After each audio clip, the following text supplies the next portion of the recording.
Salamat po, teacher. Kumusta kayo ngayon mga bata? Maayos lang ba kayo? Opo, sir. Masaya akong malaman na nasa mabuti na kayong kalagayan. Sino ang mga lumiban sa araw na ito? Meron bang mga lumiban? Marami. Oo, sir. Nakakalungkot naman pala. Marami ang lumiban. Ngunit masaya ako na makita marami kayo ngayong araw. Kaya mga bata, nais ko, iba, base sa inyo ang ating mga pamantayan sa klase na mayroong acronym na lokasyon. Basahin ko na sabay-sabay.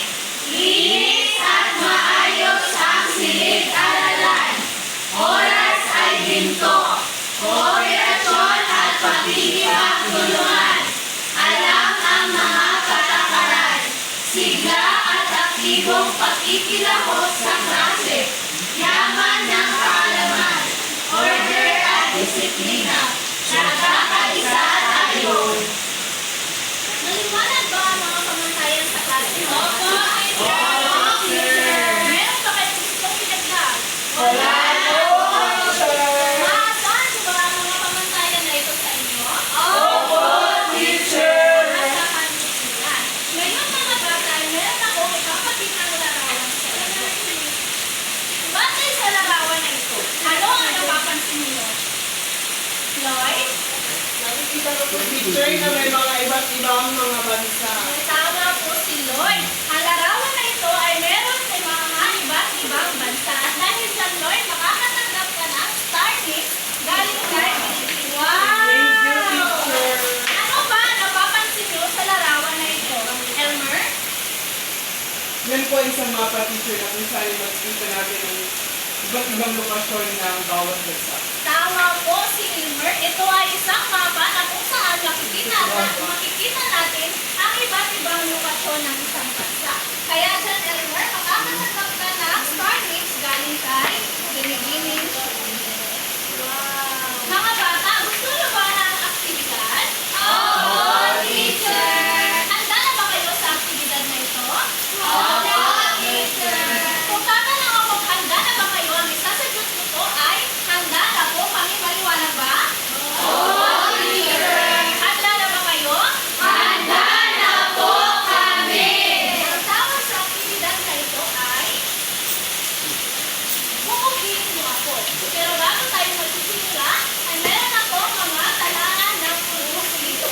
Bawat pangkat na makasagot ng tama ay siyang makakakuha ng star sticker sa kanilang talangan ng mga puso. Maliwanag ba? Opo, teacher.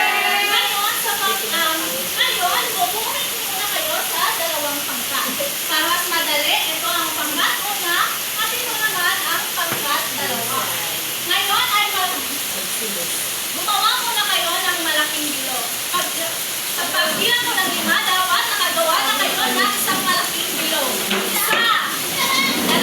4, 5. Ngayon, umupungan mo ang lahat. Ngayon, bawat pangkat ay makakatanggap ng chart at envelope na ito. Ang envelope na ito ay may lamang hindi buo na litrato. At ang gagawin ninyo ay buuhin lamang ito. Pangkat una.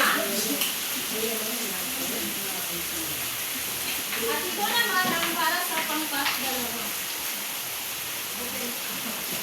Ngayon, sa paggawa ng aktibidad na ito, palagi po natin tandaan ang ating mga pamantayan sa klase. Meron lamang kayong 3 minuto para sa aktibidad na ito.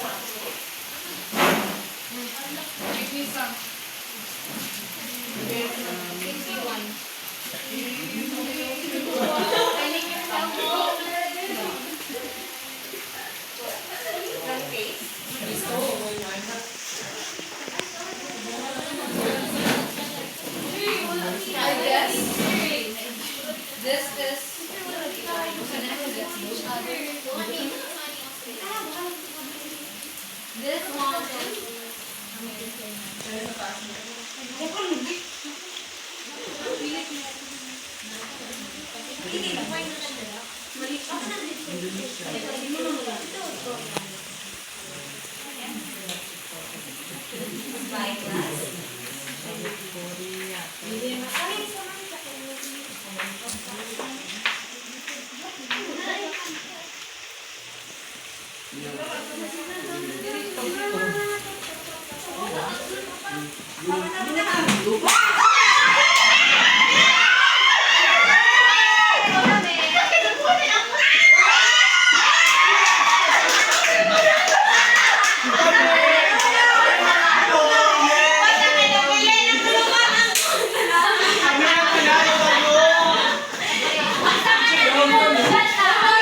Ano ba yun? Sinunan.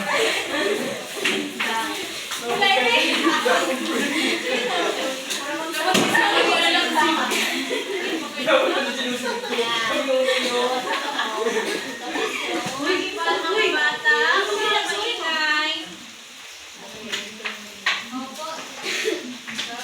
Ngayon, alamin natin kung tama ba ang nabuo niyong larawan. Tama ba ang nabuo niyong larawan? Tama ang nabuong larawan ng pangkat-una at ng pangkat-dalawa. At dahil dyan, ang unang pangkat at dalawang pangkat ay makakalaman na ay panay na paunahan.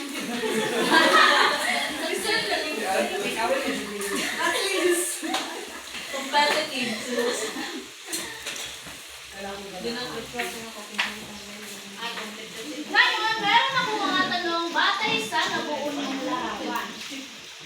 Mga bata, batay sa nabuo niyong larawan, sino sa inyo ang makakapagturo kung nasaan dito ang ating bansang Pilipinas? Teacher! Teacher, Stephanie?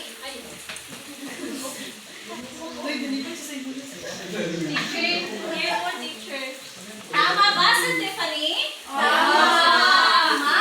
Ito po ang ating bansang Pilipinas. At dahil dyan, Stephanie, makakatanggap ka ng Big Sky Picture. Ngayon, ano ang napapansin niyo sa larawan na ito? Sorry, Mot, ay, Meron pong Philippines, teacher. Anong bansa? Tama, meron. Merong Pilipinas. Loy, may idea ka ba? Teacher, ang Pilipinas ay napapaligutan ng iba't ibang mga bansa kagaya ng China, Vietnam, and many other. Tama po si Lloyd. Ang Pilipinas ay napapaligiran ng iba't ibang bansa. Kagaya na lamang ng Taiwan, Guam, Indonesia, Timor-Leste, at iba pa. Ngayon mga bata, batay sa ginawa nating aktibidad, ano sa tingin nyo ang pamagat ng ating aralin ngayong araw? Teacher, si? Teacher, sa tingin ko po ay relatibong lokasyon. Tama po si Lucy. Ang aralin na ang paksa ng ating aralin ngayong araw ay patungkol sa relatibong lokasyon. Bago tayo pumunta sa ating proper na diskusyon, ay basahin muna natin ang layunin sa aralin na ito. Nakikilala ang mga pangunahin at pangalawang direksyon na makatulong sa pagtukoy ng relatibong lokasyon. Nagagamit ang mga pangunahin at pangalawang direksyon sa pagtukoy sa lokasyon ng isang lugar at ang mga nakapaligid dito. At may papakita ang kahalagahan ng relatibong lokasyon ng isang lugar sa pamamagitan ng pagguhit ng sariling mapa, paggawa ng kanta at tula. Maliwanag ba ang layunin sa ating klase mga bata? Oo, teacher! Itong layunin na ito ay dapat nating makamit pagkatapos ng ating aralin. Ngayon, alamin natin kung ano. Ngayon ay meron tayong isa pang aktibidad. Handa na ba kayo? Ako! Handa na ba kayo? Handa na po kami! Ngayon, ang tawag sa aktibidad na ito ay Minute to Win It. Sa parehas lamang po ng pangkat, tumayo po kayo at paki-besto ng inyong mga buwan sa may bandang gilid. At bumuo po kayo ng linya dito sa gitna. Ito ang pangunang pangkat at ito naman ang pangalawang pangkat.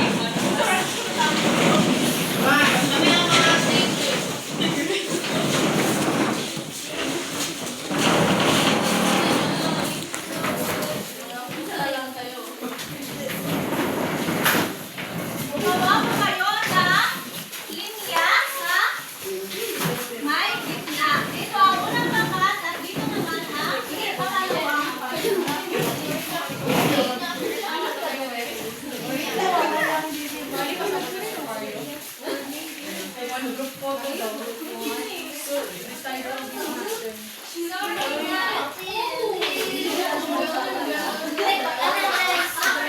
bata, makinig po kay Waiting Sherlyn.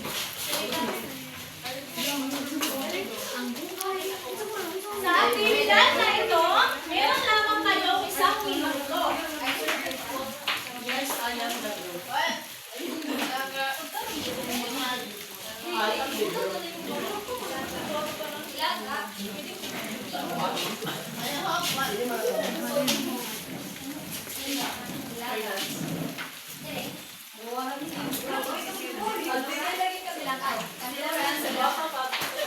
Mga bata, sandali lang po ha. Opo, teacher!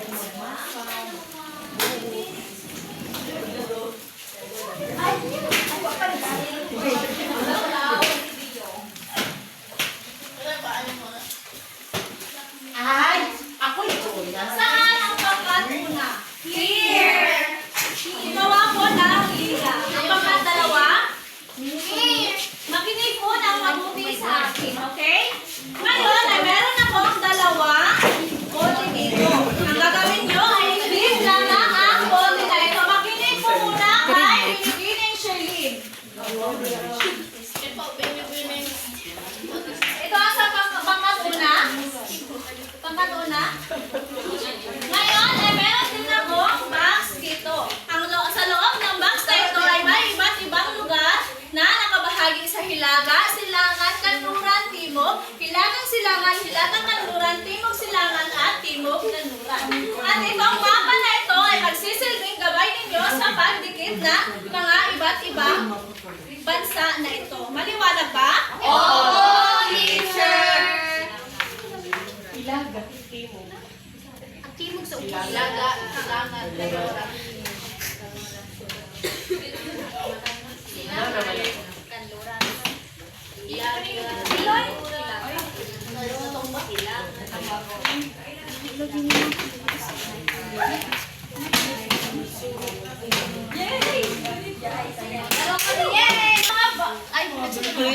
Ngayon mga bata, sa pagbilang ko po ng 3 ay ang iyong 1 minuto ay magsisimula na.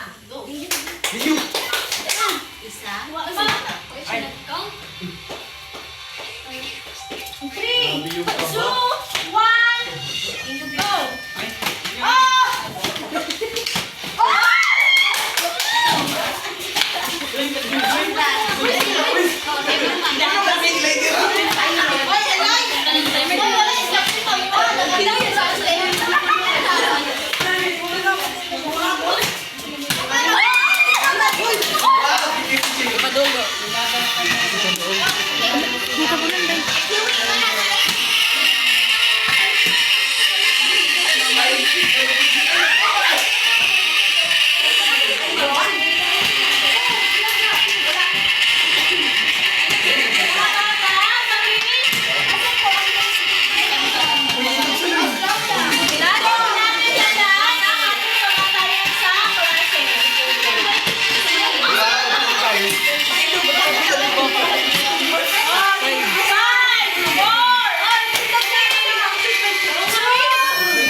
Una po ang lahat.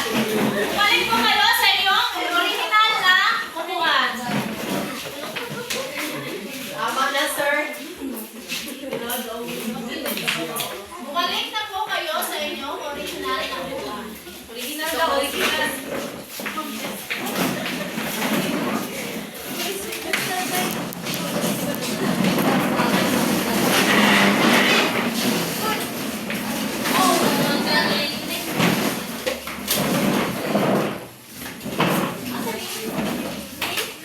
Ngayon, ating alamin kung tama ba ang inyong mga sagot. Sa Hilaga, wala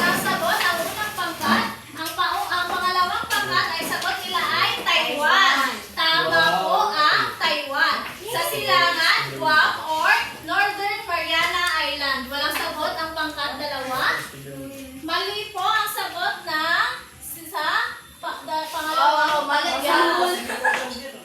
Kasi Guam. Guam.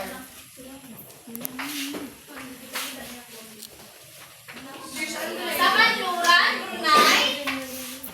Tama ang sa pangkat dalawa. Mali po ang sa pangkat una. Sa Timog, Australia or Timor-Leste, tama ang pangkat una, tama rin ang pangkat dalawa. Sa Hilagang Kanluran ay Vietnam. Mali ang pangkat una. Mali rin ang pangkat dalawa. Sa Hilagang Silangan, Pacific Ocean, mali ang sa pangkat dalawa at pangkat una. Sa Timog Kanluran, Indonesia, tama ang pangkat una at tama rin ang pangkat dalawa. Sa Timog Silangan ay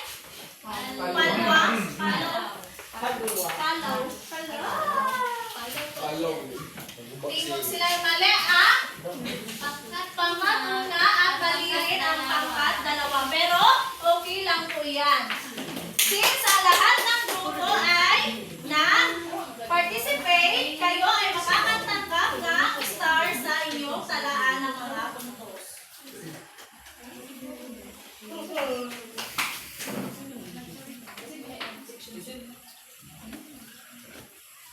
Ngayon, alamin natin kung ano ang relatibong lokasyon. Ang relatibong lokasyon, ang pagtukoy sa kinalalagyan ng lugar sa pamamagitan ng mga kalapit o nakapaligid na lugar na anyong lupa ay tinatawag nating lokasyong bisinal. Ang pagtukoy sa kinalalagyan ng lugar sa pamamagitan ng katabi o nakapaligid na anyong tubig ay tinatawag nating lokasyong insular. Ano nga ulit ang isang lugar na napapaligiran ng lupa? Lokasyong bisinal. Ano naman ang isang lugar na napapaligiran ng tubig? Lokasyong insular. Sa mga bata, sa pagtukoy na isang relatibong lokasyon, mahalagang magkaroon tayo ng kaalaman patungkol sa dalawang uri ng relatibong lokasyon. At ito ang pangunahing direksyon at ang pangalawang direksyon. Alamin natin kung ano ang pangunahing direksyon. Ang pangunahing direksyon, mga bata, ay may 4 na direksyon. Ito ay ang hilaga, silangan, kanluran, at timog. Ito ang simbolo ang makikita ninyo sa pangunahing lokasyon. Kung makikita natin, ang hilaga ay tumutukoy sa may itaas na bahagi, ang kanluran ay tumutukoy sa may ibabang bahagi, ang timog rather, ang kanluran ay tumutukoy sa kaliwang bahagi, at ang silangan ay tumutukoy sa may kanang bahagi. Kung makikita natin dito sa mapa na ito ang Pilipinas. At ang silaga ay Taiwan, ang timog ay Timor-Leste, ang kanluran ay Vietnam or Laos, ang silangan ay Guam. Maliwanag ba? Opo, teacher. Ngayon, alamin naman natin ang pangalawang direksyon. May apat ding uring direksyon ang pangalawang direksyon. Ito ay hilagang silangan, hilagang kanluran, timog silangan, at timog kanluran. Ito ang simbolo ang makikita natin sa pangalawang direksyon. Hilagang kanluran, hilaga kaugnay ng kanluran. Hilagang silangan, hilaga kaugnay ng silangan. Timog kanluran, timog kaugnay ng silangan. At timog silangan, timog kanluran, timog silangan, timog kaugnay ng silangan. Kung makikita natin sa mapang ito, dito banda ay hilagang silangan, hilagang kanluran, timog silangan, at timog kanluran. Maliwanag? Opo. Meron ba kayong mga tanong patungkol sa relatibong lokasyon o sa pangunahing direksyon at pangalawang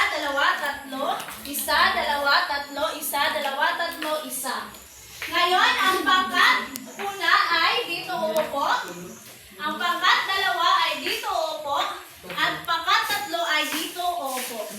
Gumawa ka, sa pagbilang ko ng 5, dapat nasa grupo na kayo at gumawa kayo ng isang malaking bilog. Isa, dalawa, tatlo, apat, 5.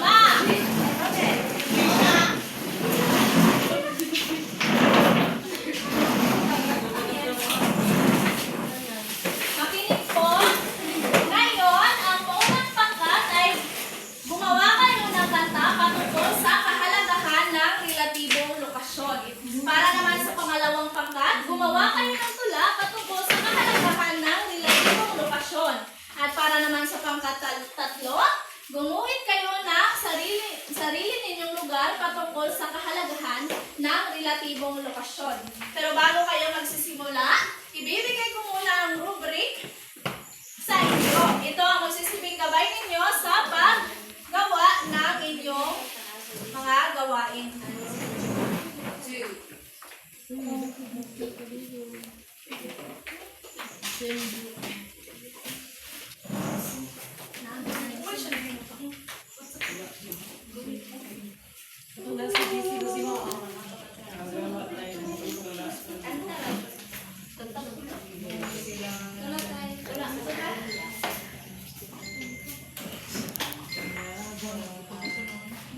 Meron lamang kanyong 3 minuto para sa aktibidad na ito. Kanta ko ah. Sasabi mo sa akin ka. Ano ang kasabihin?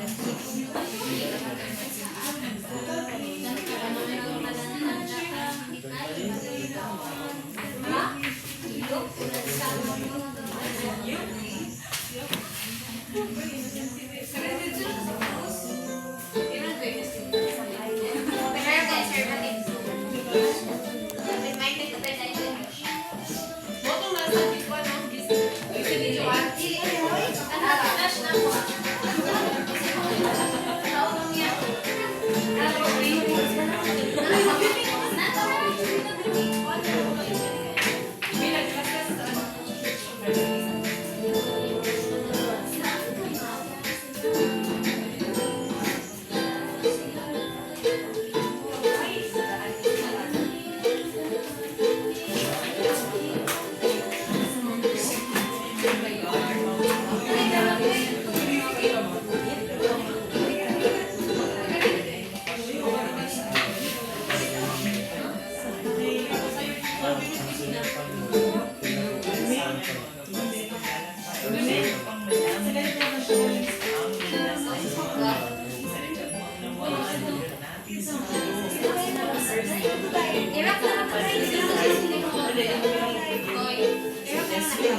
Tapos na ba kayo?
Hindi pa tapos ang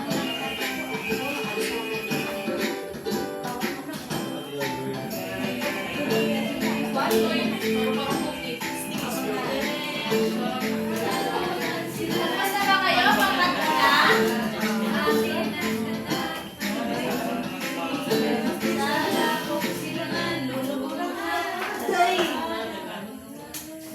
Yung tatlong minuto ay tapos na po. Tapos na ba ang lahat? Tapos na po. Ngayon ay kailangan yung ipresenta ang inyong mga ginawa. Magsisimula tayo sa unang pangkat. Lagay po ng inyong mga upuan sa may bandang gilid.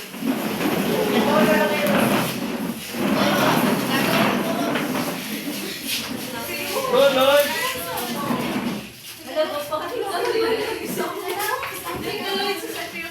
Mga bata, ang pangkat ay naatasan gumawa ng isang kanta patungkol sa kahalagahan ng relatibong lokasyon. Bigyan po natin ng palakpak ang unang pangkat. 5, 4, 3, 2, 1. Apat na direksyon, kanluran, silangan, timog at ilagan, atin ang tandaan, para sumisikat sa dakong silangan, lulubog ang araw sa dakong kanluran, lulubog ang araw sa dakong kanluran. Bigyan po natin ng palakpak ang unang pangkat. At dahil dyan, unang pangkat ay magkakaroon ng star sa inyong talaan na signature. Ngayon naman ay dumako tayo sa pangalawang pangkat.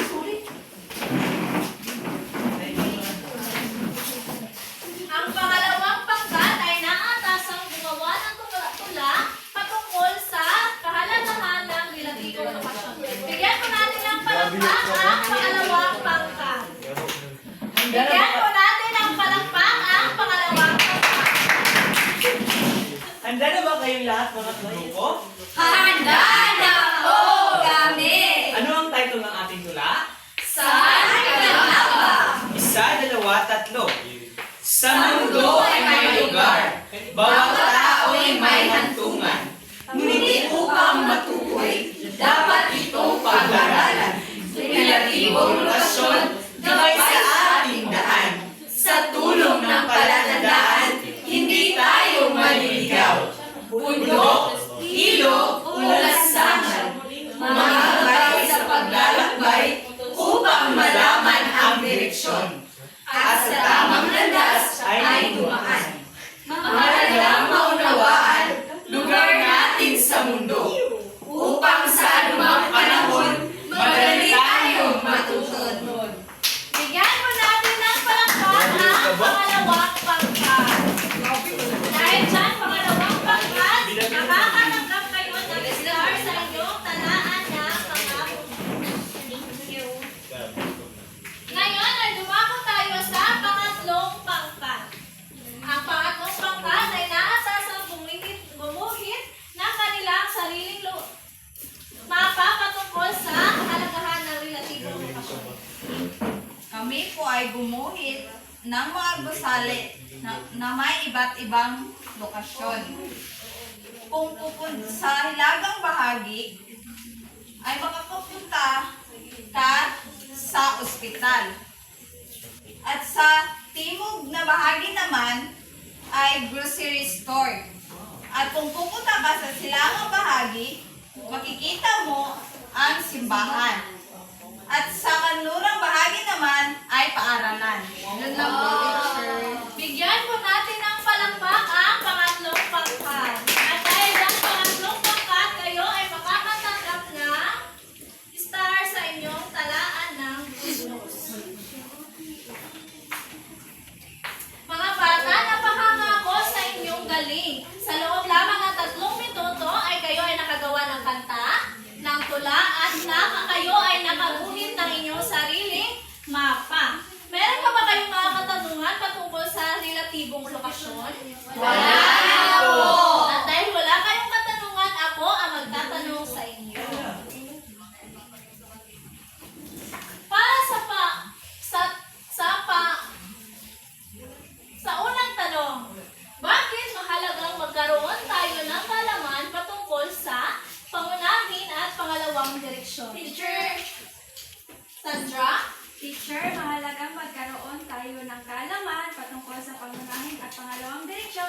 para matunto natin ang isang lugar ko. Tama po, si Sandra. Mahalagang magkaroon tayo ng kaalaman patungkol sa pangunahin at pangalawang direksyon para matunto natin ng tama ang isang lugar. Ngayon, ano ang tawag sa isang lugar na napapaligiran ng lupa? Ano ba siya? Teacher! Teacher, Lokasyong bisinal. tama po si Leo. Ito ay tinatawag na lokasyong bisinan. Ano naman ang tawag sa lugar na napapaligiran ng tubig? Teacher! Stephanie? Pwede pili. Lokasyong pistolar, teacher. Lokasyong insular. Dahil dyan, kami makakasalamat ang teacher. Ano ang kahalagahan ng relatibong lokasyon? Ano ang kahalagahan ng relatibong lokasyon, Laika? Teacher, si Tiffany. Ako na lang. Pata? Lucy? Halaga po ito para matunto natin kung saan tayo talaga pupunta at hindi tayo maligaw. Tama po si Lucy. Mahalaga na magkaroon tayo ng kaalaman patungkol sa relatibong lokasyon upang mapuntahan natin ng tama ang isang lugar. Ngayon, ating alamin kung sino ang nanalo sa ating pangkat na gawain. Para sa pangkat, sa unang pangkat, pakibilang. Isa, dalawa, tatlo. Pangkat dalawa. Isa, dalawa, tatlo. Pangkat tatlo. Isa, Pangkat tatlo. isa, dalawa, tatlo. Kayong lahat ay nanalo. At dahil dyan, kayong lahat ay makakakuha ng next time. Yay! Ano? Nabuhay kita ba?